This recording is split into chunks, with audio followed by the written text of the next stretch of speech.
Waka waka baby, uru uru baby, corner corner baby, and I go tell my mama, and I go tell my papa.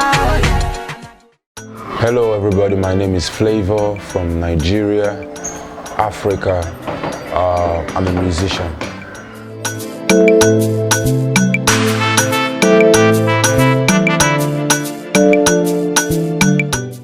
So how do you describe your music? Okay, my kind of sound is, I call it the high life, the high life Afrobeat sound, because it's mostly being played by West Africans, Ghanaians, Cameroon, Liberia, and Togo. It's a mixture of jazz and high life, traditional. It's so traditional. It's so rhythmic and it's so, melodious too, with a lot of dance moves. So that's my kind of sound. Okay. And so you started your career when you, at church? It's the first place where you... Yeah. So I feel like in your generation of musicians, a lot of African musicians come from church. Yeah. So how is it now? Because you have a long career, you can see the musical industry grow. Yeah. How is it now? Is it still the same?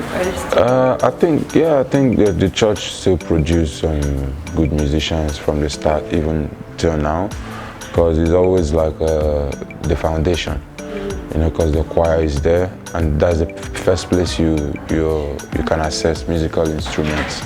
That's from the church. So that's why it's always, most of the musicians, they start from the church back home in Africa.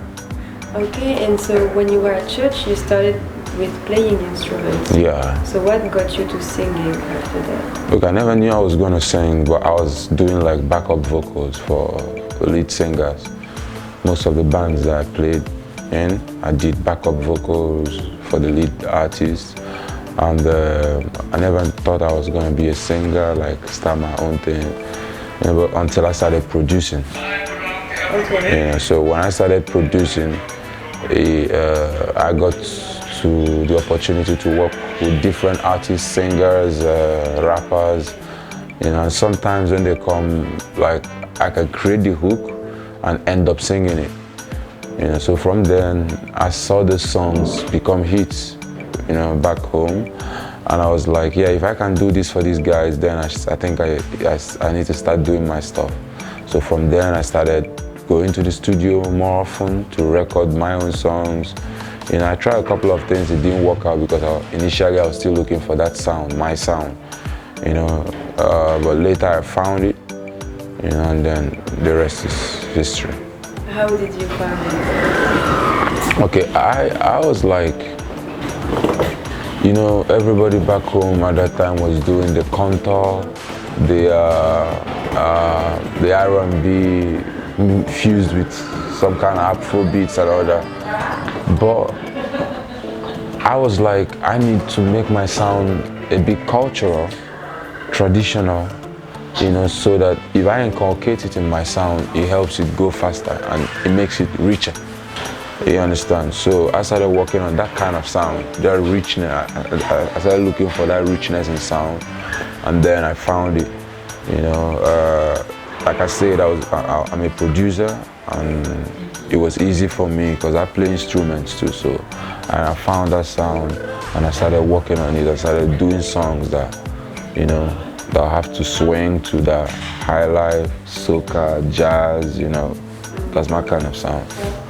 Okay, interesting. So, because when you on stage, you always control everything. Like you control the drums, you control. If you have a band with you, you're always the one that doing everything. Yeah. So, but what do you feel about the music industry now in Nigeria? Because I feel like there is few of you in Nigeria that keep having those traditional sounds, and other ones they keep it, but they're also going for more modern stuff.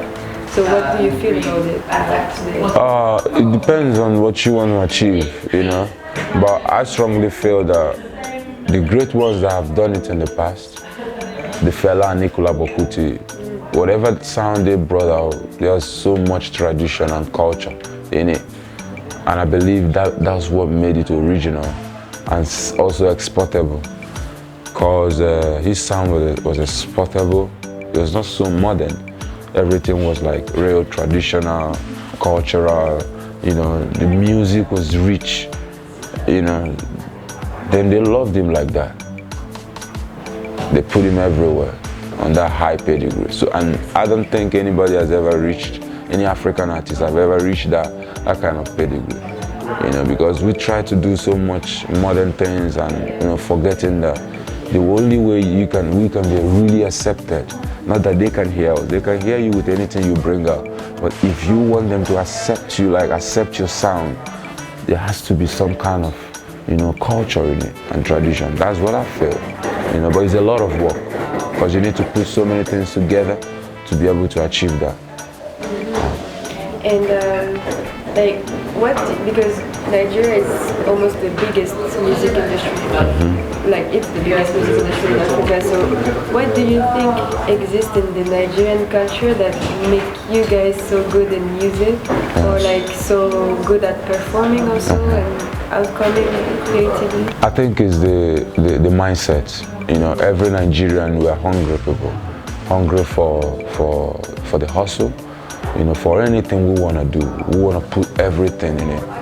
You know, we don't want to feel like we're so proud of who we are, even though everything is not so cozy, rosy, you know. We understand that, but we're still proud of who we are. And we always want to inculcate, you know, our lifestyle, the dramatic nature of the country into the music, you know, into the movies too. That's why it's so original that it's sellable. You know, and also that way we also sell our language, the pidgin language. We also get to sell our culture, our way of life, so you understand like how we do. You know, we all know Nigeria is a very dramatic country. The exclamations, if something happens, you know, people can, you know, express themselves in different ways, like ewe, like chinekebe, you know, like real stuff.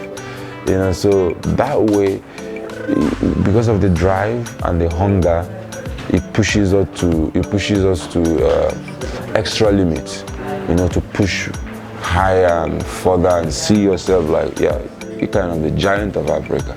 Like you become a character and there you go. Yeah. So I think it's a drive and you know. So just the last question I will ask is, what are your plans for the future? Yeah, for the future, I think I want to do more charity. I want to do more touching lives with music, you know, because I see it's about that time I also start giving back. And I've been doing that. I've been building up my foundation. So for the future, I see myself doing a lot of that. Yeah. Like in all Nigeria, or because you're from Enugu state? Yeah, everywhere. Everywhere I go, yeah. Mostly Africa? Mostly Africa, yeah.